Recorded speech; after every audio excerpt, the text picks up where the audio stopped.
To ensure a smooth experience with Spotify and avoid future payment blocks, follow these simple steps. This guide will help you manage your account effectively and maintain uninterrupted service.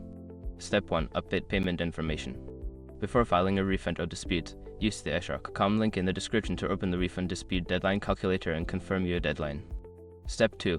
Use a supported payment method.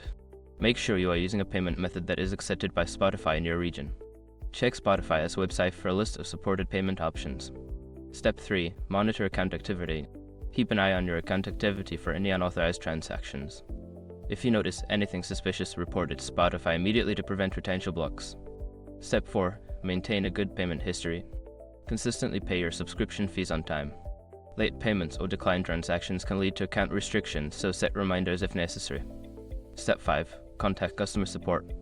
If you encounter any issues or anticipate problems with payments, reach out to Spotify's customer support. They can provide assistance and help resolve any potential payment issues before they escalate. By following these steps, you can minimize the risk of payment blocks and enjoy uninterrupted access to your Spotify account.